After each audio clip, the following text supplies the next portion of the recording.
welcome back to the channel. My name is Rachael Lee. I'm a local realtor here in Jacksonville, Florida. Today we're going to be going over a step-by-step guide on how to relocate to Jacksonville as stress-free as possible. Now you might already know this, but the spring market, and really any market, is usually as busy as it gets spring and summer. So going into the new year, this is a great time if you're planning a relocation to start on the step-by-step guide to make sure that you're following the right path and you're ahead of schedule on things to eliminate any unnecessary stress in your move.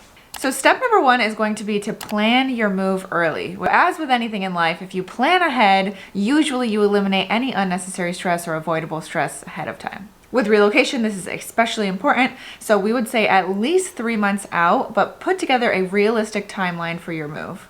You're going to want to put together a budget of what it's going to cost you to move. Now this category is going to include things like movers, transportation, utilities, setup, all those good things. Step number two is going to be to research neighborhoods in Jacksonville. Now I have a lot of different videos that have already been posted on certain neighborhoods around Jacksonville, as well as a few videos on just the neighborhoods in general. YouTube really is a great resource for checking out the neighborhoods and getting a feel for different areas in Jacksonville. When you're looking at neighborhoods, you're going to want to consider commute times to wherever it is that you might be working, the walkability of the neighborhood, schools if that's important to you and your family, and what kind of amenities the neighborhood offers to its residents. Now, step number three is to find a good realtor. I am always here and available if you need me. And this one is going to be absolutely crucial in this process. But even if it's not me, you're going to want to pick a Jacksonville-based realtor that knows the different areas, knows your priorities, and is able to kind of align those with what's available on the market. Now, to have someone that is your boots on the ground here in Jacksonville as you're aligning all the other aspects of a move is going to take a lot of stress off of you,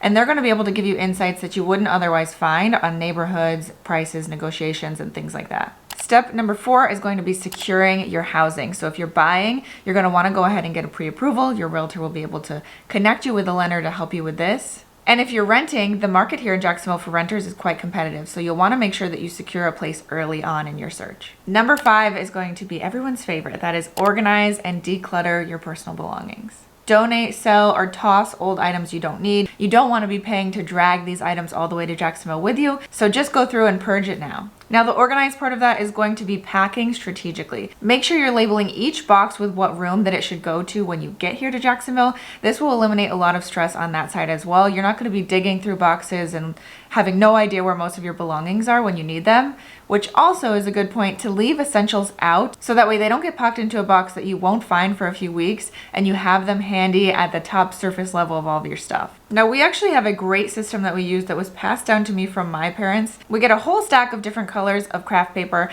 and each one of them represents one room or area in the house. You can print that label on the actual color sheets or just kind of have a guide handy. You'll want to cut them into strips and use clear tape to fasten them to opposite corners of the box. So that way, no matter which way the box is facing, you can see a little bit of the color sticking out and you'll know exactly where that box needs to go in the house. Using this system has saved us so many hours and so much frustration. Step number six is going to be hiring a reliable moving company. Now, I have heard so many horror stories about moving companies and getting scammed and other nightmares that come along with hiring a moving company. So this is something that you want to take your time on, really research and make sure that you are finding a reputable company to do it for you. Check online reviews, Google, Yelp, BBB. Make sure you verify the company's license with the FMCSA. And probably the best tip I have for you in this category is to get written estimates from multiple companies, not just over the phone or by email, but actually in person or with some sort of video around. So that way they're actually giving you a quote for the items that are in your house that they've seen and evaluated, not just the idea of a 4-bedroom, 2-bath house or however many square feet. I've seen this happen too often where you get a quote over the phone or by an email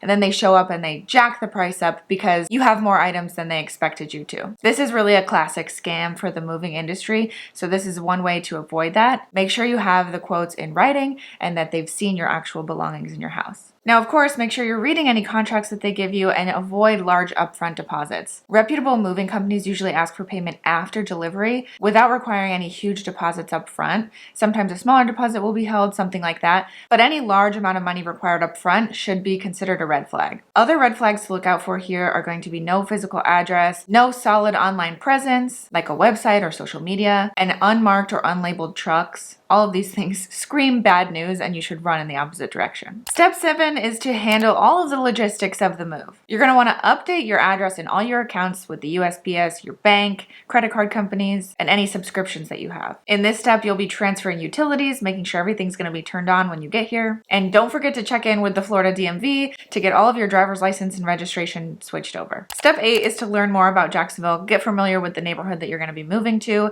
events that they have that you're going to want to attend, different local restaurants or coffee shops or small businesses that you want to visit when you finally get here. And really take the time to get excited about your move. With all of the stress and logistics and planning that come with it, use this step to just get excited and really look forward to what comes after you arrive and get unpacked and settled in.